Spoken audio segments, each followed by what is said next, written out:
de l'abbé Paul-Louis Bernard Drac de l'harmonie entre l'Église et la synagogue, suite de la note sur le Talmud. Deuxième paragraphe. La tradition judaïque connue des pères de l'Église.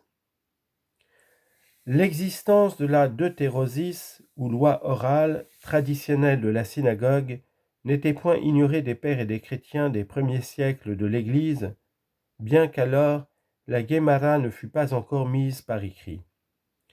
Nous venons de voir la mention qu'en fait saint Hilaire de Poitiers. Saint Épiphane en parle longuement en plusieurs endroits de ses savants écrits. Dans Hérésie 14, il dit « Dosithée était très versé dans la science des traditions qui forment les deutérosis des Juifs. »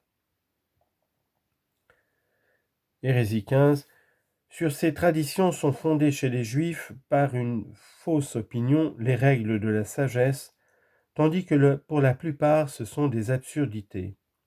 Ils en font cependant grand cas et les prônent dans les termes les plus magnifiques, comme appartenant à une doctrine excellente. » Fin de citation. On voit que saint Épiphane parle dans ce passage des traditions falsifiées et supposées des pharisiens, tandis que saint Hilaire parle de la bonne et véritable tradition des pots sacrés entre les mains des docteurs assis sur la chair de Moïse. Hérésie 33. Ce que les Juifs appellent deutérosis, ce sont les traditions des anciens. Saint Augustin, il ignore, c'est-à-dire l'adversaire, qu'outre les écritures de la loi et des prophètes, les Juifs ont certaines traditions qu'ils apprennent par cœur sans les écrire et qu'ils transmettent l'un à l'autre oralement, c'est ce qu'ils appellent la deutérosis. Saint Jérôme, dans sa lettre à Al-Jazi, « Je ne puis entrer ici dans le détail des traditions des pharisiens, qu'ils appellent de nos jours deutérosis, et dire combien elles sont ridicules et insensées. Le recueil en est trop grand, et la plupart alarment la pudeur, au point que je ne pourrais les rapporter sans que le rouge me montât au visage. »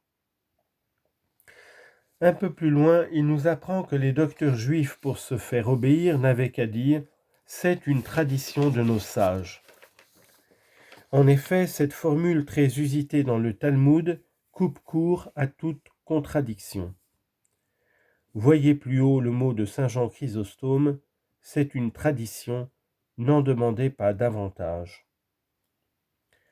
Dans la même lettre de saint Jérôme, comme aussi dans son commentaire sur l'Ecclésiaste et dans son commentaire sur Isaïe, chapitre 8, le saint docteur et profond hébraïsant nomme dans l'ordre de leur succession les principaux pères de la tradition juive, notamment Rabbi Akiva, qu'à l'exemple de quelques autres pères de l'Église, il appelle indistinctement Akivas et Barassibas.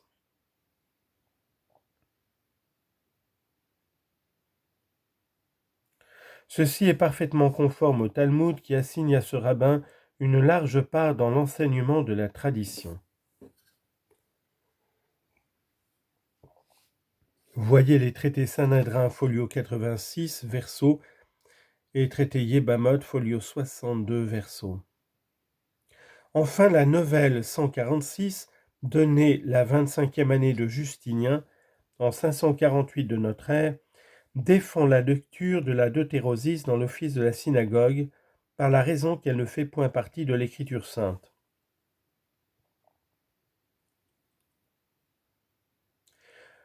Le mahométisme, cette grossière imitation, nous aurions presque dire parodie du christianisme et du judaïsme, a également sa loi écrite qui est le Coran, Qur'an, et sa loi orale qui est la Sunna, terme arabe qui ressemble parfaitement au mot Mikra de l'hébreu et le mot Mishnah, et ont avec eux des racines communes. Paragraphe 3. La chaîne de la tradition. Nous allons donner, avec quelques additions, la chaîne de la tradition telle que Moïse Maïmonide l'énumère dans l'introduction de son abrégé du Talmud intitulé Yad Chazaka. Cette chaîne se compose de 39 anneaux ou générations, anneaux dont le dernier se rattache à la clôture du Talmud. Une fois la tradition fixée par écrit, il n'y eut plus de traditionnaire en titre. de docteurs spécialement chargés du dépôt de la tradition.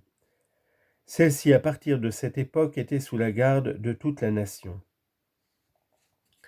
La série des prophètes.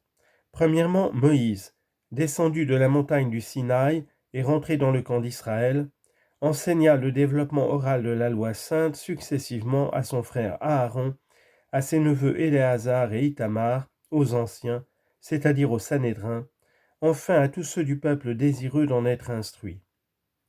Le Talmud, traité Héroubin, folio 54 verso, décrit tout le cérémonial qui fut observé dans ces leçons réitérées.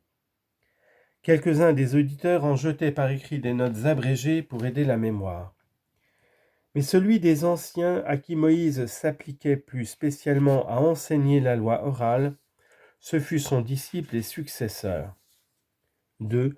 Josué, qui laissa comme disciple. 3.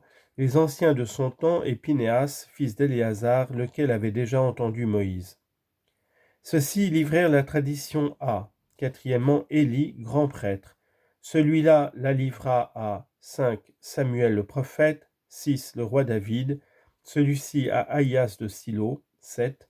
De la tribu de Lévi, qui avait été en Égypte et lorsqu'il était jeune encore, auditeur de Moïse.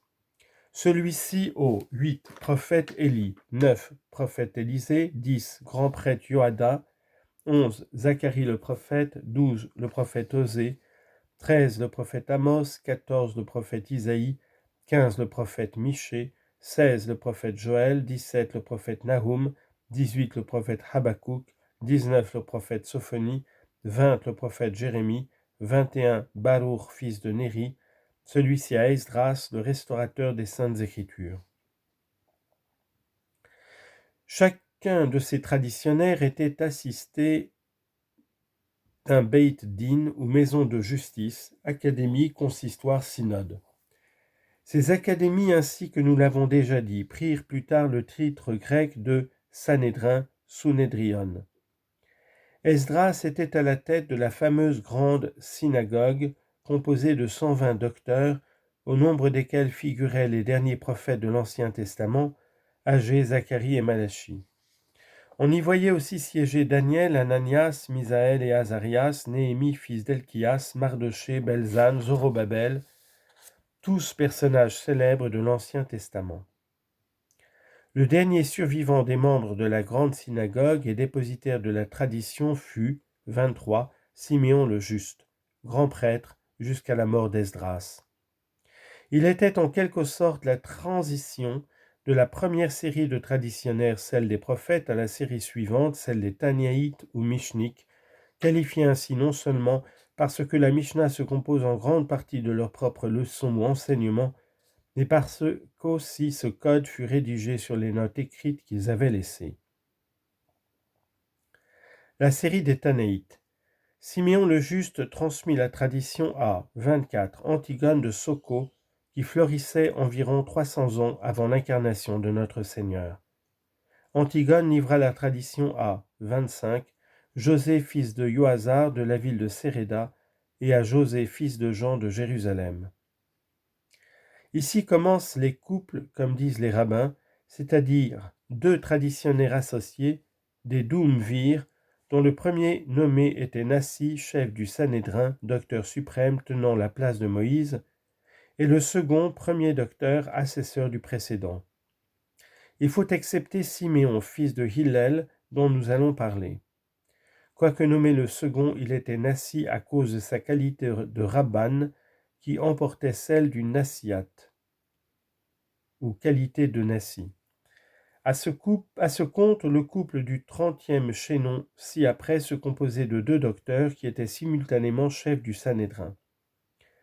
Ces deux José livrèrent la tradition à 26 Josué fils de Péraïa et à Nitaï d'Arbel. Ceux-ci à 27 Judas fils de Tabaï et à Siméon fils de Chatat. Ceux-ci à Shemaï et à Abtalion, tous deux prosélytes de justice, c'est-à-dire convertis à la religion révélée, comme aussi tous deux descendants de Sénachérib, roi d'Assyrie, dont l'armée avait été miraculeusement détruite devant Jérusalem qu'elle assiégeait. 4 Rois, chapitre 19, verset 22. Ceux-ci livrèrent la tradition à 29, Hillel et à Shammai, deux célèbres protagonistes théologiques. Leurs disciples, qui épousaient les querelles des maîtres, en venaient souvent aux mains, faute de raison logique, avec un tel acharnement qu'il restait des morts sur la place. Ces deux docteurs enseignaient du temps d'Auguste et d'Hérode, 40 ans environ avant Jésus-Christ. Shammai ou Hillel, a dit saint Jérôme, multo prius quam dominus nasceretur hortisunt in Judea. Dans ce commentaire sur Isaïe, chapitre 8. Hillel, surnommé l'Ancien et aussi le Babylonien, parce qu'il était né à Babylone, était issu du côté maternel de la royale famille de David. On lit en note. Un autre Rabbi Hillel, 9e descendant de Hillel l'Ancien, auteur du calendrier juif, reçut le baptême à son lit de mort vers 320 des mains de l'évêque de Tibériade. Il fit appeler ce prélat par son confident Joseph, qui dans la suite s'est converti aussi. Il écarta les témoins juifs en disant qu'il avait besoin de rester seul avec ce médecin pour se faire administrer un remède avec l'eau qu'il s'était fait apporter. Tous ces détails ont été donnés par Joseph à saint Épiphane, lui-même juif converti, qui les a insérés dans son livre contre les hérésies. Fin de note. Ceux-ci transmirent la tradition à 30 Rabban Yohanan, Jean, fils de Zakkai, et à Rabban Siméon, fils de Hillel, l'antagoniste de Shammai dont nous venons de parler. On croit généralement que ce dernier est le Siméon qui a eu le bonheur de tenir dans ses bras au temple de Jérusalem l'enfant divin, Luc 2, 25, et qui, à cette occasion, transporté d'une sainte joie, entonna l'hymne si suave du Nunc Dimittis, que l'Église répète accompli.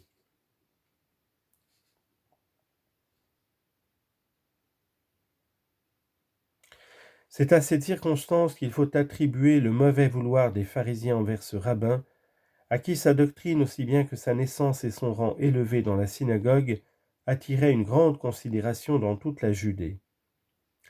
Le Talmud, traité Abbot, et le livre Halihut Olam, qui traite ex professo des pères de la tradition, passent sous silence notre Rabban Siméon. Ils aiment mieux enlever ainsi un anneau de la chaîne traditionnelle que de nommer l'illustre Nassi qui avait donné dans le lieu saint un témoignage public à celui qui est la consolation d'Israël.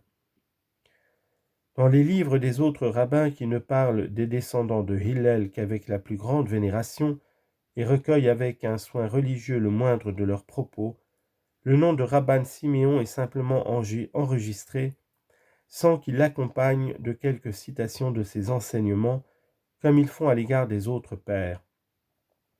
Pour ne pas interrompre la suite de la tradition ou pour donner la postérité de Hillel, il nomme froidement et comme à regret Rabban Siméon et se hâte de passer à son successeur. Des titres des docteurs juifs. Nous voyons ici pour la première fois vers la naissance du christianisme des titres comme Rabban, Rabbi, etc., qui accompagnent les noms des docteurs de la synagogue. Avant cette génération, disent les rabbins, les docteurs étaient si excellents que leur simple nom propre était au-dessus de tous les titres. Toutefois, Rabban est le plus distingué, c'est-à-dire notre Seigneur, Seigneur, mon Seigneur. Les titres qui viennent après celui-ci sont Rabbi et Ribbi, donnés au Père de la Terre Sainte, Rav, Rabbana, Rabboné, Rabbouni, Abba, Mar, tous noms chaldéiques et babyloniens donnés au Père de la Babylonie. Les scribes et les pharisiens du temps de notre Seigneur étaient singulièrement friands, c'est bien le mot, de ces titres divers. Ils aiment, disait-il, à être salués du titre de Rabbi et à recevoir les honneurs attachés à cette qualification distinctive. Matthieu chapitre 23, versets 6 et 7. Il n'y eut que 7 docteurs qui aient porté le haut titre de Rabban, tous revêtus de la dignité de Nassi. Nous donnerons les 6 autres en continuant la chaîne de la tradition. Ce sont en quelque sorte 7 sages de la synagogue, comme la Grèce avait les siens.